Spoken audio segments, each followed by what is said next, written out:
est en Algérie, il est très content. À Canossa, vous voulez dire? Pardon? À Canossa. Oui. Ouais. Voilà. Alors, que dit le ministre des Affaires étrangères? Il vient de publier une lettre. La France souhaite tourner la page des tensions actuelles pour reconstruire un partenariat d'égal à égal, serein et apaisé avec l'Algérie. Nous revenons à la normale. Pour reprendre les mots du président Tebboune, le rideau se lève. Les contacts entre les services de renseignement reprennent. Il a confirmé au président Tebboune la visite prochaine du garde des Sceaux, reprise de la coopération migratoire. Le président Tebboune m'a confirmé également que l'historien Benjamin Stora était invité à Alger pour poursuivre le travail sur la restitution des objets culturels. Et un petit mot sur Boualem Sansal. Juste avant de conclure, j'appelle de mes vœux, comme l'a fait Emmanuel Macron, le président Tebboune, à faire un geste d'humanité au regard de son âge et de son état de santé. Éric Ciotti réagit, il estime que la France se couche devant l'Algérie, et puis il y a aussi les soutiens de Boualem Sansal qui sont extrêmement déçus en dépit des efforts des autorités françaises. Le déplacement de Jean-Noël Barrot, je le découvre en même temps que vous à Alger, concernant Boualem Sansal, est très décevant. Ils vont continuer évidemment à se mobiliser pour Boualem Sansal. Que pensez-vous de cette visite de Jean-Noël Barrot? Est-ce que vous pensez, comme Éric Ciotti, que la France se couche devant le président Tebboune? Oui, enfin écoutez, on a pris le parti de la politique du paillasson depuis plusieurs mois maintenant. C'est visiblement Bruno Retailleau a été désavoué dans sa volonté de faire de la France un homme debout, de tenir face à l'Algérie, et surtout Boualem Sansal. Moi, je suis très choquée de ce que j'entends, c'est-à-dire dire il faut un geste d'humanité parce que vous comprenez, il est très âgé, il est malade. Certes, il est très âgé, il est malade, et c'est vraiment scandaleux qu'il soit détenu, mais c'est pas pour ça que c'est le point majeur du scandale. Le point majeur du scandale, c'est qu'on a emprisonné un écrivain. C'est Solzhenitsyn qui est en prison, peu importe qu'il soit âgé et malade. C'est terrible parce que on a l'air de demander à Monsieur Tebboune, dans sa grande mansuétude, et parce que c'est un homme généreux, de libérer Boualem Sansal. Mais à aucun moment on dit qu'il est innocent. Il est innocent, qu'il n'a rien à faire là. Et moi, je suis vraiment scotché de voir qu'on appelle diplomatie, ce qui est en réalité, une soumission. Enfin, écoutez, c'est insupportable. Et puis, qui ne donne aucun résultat. Boualem Sansal, il est toujours en prison, je me trompe.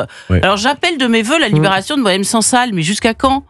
Moi, en tant que Français, je ressens une sorte d'humiliation. Je n'ai évidemment rien contre le peuple algérien, mais ce régime, dont je rappelle quand même, c'est le président de la République, Emmanuel Macron, qui a, en parlant de Boualem Sansal, parlé de détention arbitraire. C'est ces termes. Donc on ne demande pas, effectivement, Gabriel Cluzel a raison, on ne demande pas un peu d'humanité à quelqu'un qui retient nos compatriotes de manière arbitraire.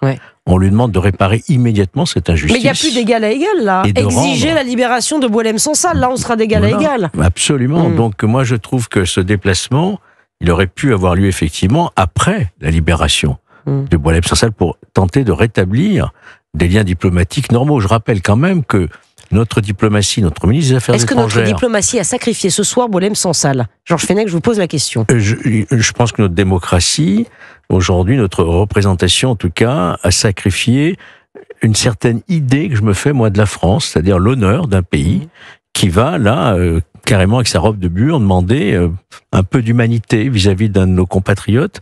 Et je rappelle aussi que l'Algérie a rappelé son ambassadeur de Paris, qu'il avait à Paris. Donc vous vous rendez compte qu'on a un ministre qui se déplace à Alger, alors qu'Alger a rappelé son ministre, son ambassadeur qui était en poste à Paris. Vous voyez bien qu'on accepte tout, quoi, vis-à-vis d'Algérie. Et je ne sais pas pourquoi. D'ailleurs, on a cette attitude. Qu'est-ce qu'on espère? Mais pourquoi? Ce qu'on voudrait, c'est des actes, d'abord. Que l'Algérie, effectivement, reprenne ses ressortissants qui font l'objet d'expulsion ou d'OQTF et qu'il relâche sans condition. Vous avez vu que le parquet, en plus d'Alger, a fait appel contre la décision de 5 ans. C'est-à-dire qu'il réclame une peine plus lourde. Mais enfin, là, vous voyez bien quelque chose qui ne va pas. Gabriel Cluzel. Non, mais ce qui est terrible, c'est que nous sommes face à un pays, et je pense que Xavier Driancourt l'explique très bien, qui ne comprend pas cette attitude en réalité, ou qui la prend pour une faiblesse humiliante et qui appuie encore plus fort. Donc c'est terrible. Alors, il est vrai qu'il y a une histoire particulière aujourd'hui entre les gens qui nous gouvernent et l'Algérie. Ils se sont toujours couchés, pardon, moi aussi, je vais dire des trucs peut-être malséants, mais Emmanuel Macron a parlé de crimes contre l'humanité pendant sa campagne en Algérie. Quand vous avez dit à un pays, le mien a commis un crime contre l'humanité, c'est compliqué ensuite d'avoir une parole ferme. Non mais Benjamin Stora, il n'y a pas de problème pour recommencer Benjamin Stora, mais évidemment, tout ça, là aussi, Benjamin Stora, c'est un historien qui quand même, dont on connaît les orientations. Donc, c'est tout, en toute matière. Je rappelle que Gérald Darmanin, qui aujourd'hui, notre garde des Sceaux, est allé déposer un bouquet de fleurs devant le monument du FLN en Algérie. Moi, le jour où un ministre algérien viendra déposer une gerbe devant un bâtiment, devant un monument, un cénotaphe des harkis ou des pieds noirs, les poules auront des dents. Donc, tout cela, il y a à alimenter un discours qui fait qu'aujourd'hui, nous avons la politique de la carpette. Et pendant que nous délivrons des visas santé, sous couvert de visas diplomatiques, on a un compatriote qui, lui, est dans une prison algérienne, atteint un cancer. Mais quels sont nos moyens de pression ? Et nous avons 30 au QTF, parce que 29, 30, parce que le dernier est toujours là, en fait. Vous vous souvenez, à Mulhouse, Bruno Retailleau avait dit, il fait partie d'une liste de 30 que nous voulions renvoyer à l'Algérie. Non, mais ils sont toujours là. Donc, je ne comprends pas qu'on puisse tenir ce discours. On s'est couché sur tout et on n'a rien obtenu. Regardez Trump, lui, il a obtenu les OQTF avec les laissez-passer d'Algérie. Pourquoi Trump obtient ce que nous n'obtenons pas ? Parce qu'on ne nous respecte plus, parce qu'on ne nous craint plus, parce qu'on a perdu cette voix qui était la voix de la France, voyez-vous ? Et donc je crois que cette attitude contribue au contraire, encore une fois, à nous faire humilier et à ne pas avoir un rapport de force à égalité. Il ne s'agit pas d'avoir un rapport de force supérieur à l'Algérie. Nous sommes d'égal à égal, bien entendu. Il y a des accords, il y a de la coopération, il y a des Français qui travaillent là-bas, il y a des Algériens qui vivent ici. On est très liés avec l'Algérie. Mais on ne peut pas non plus se laisser écraser comme ça, en écrasant des grands principes, dont le premier d'entre eux, la liberté d'un de nos compatriotes, quoi. Donc ça va mal pour Boualem Sansal ce soir. Mais vraiment, je suis très triste effectivement de cette nouvelle. Et puis surtout, vous voyez, dans la structure même de la lettre qui a été envoyée, voilà, Boualem Sansal. J'explique aux auditeurs. Il y a deux feuilles pleines et 3 lignes. Sur Boualem Sansal avant de conclure son discours. J'appelle de mes vœux, c'est quand même extrêmement vrai. Je souhaite enfin avoir un mot pour Boualem Sansal. Oui, c'est ça, j'appelle de mes vœux, comme l'a fait Emmanuel Macron auprès du président Tebboune, un geste d'humanité au regard de son âge et de son état de santé. Et en plus, apparemment, c'est l'Algérie qui fixe la délégation française qui doit se déplacer. Exact. Puisque M. Retailleau n'est pas convié. Mais vous avez tout à fait raison, Georges Fenech. Humiliation supplémentaire. Il choisit les ministres qui peuvent y aller. Oui. Et M. Retailleau, il n'est pas le bienvenu. Voyez-vous, parce que lui, il a un discours de fermeté. Incroyable. On se couche devant l'Algérie ce soir. Je vous dis, alors pas mal de réactions.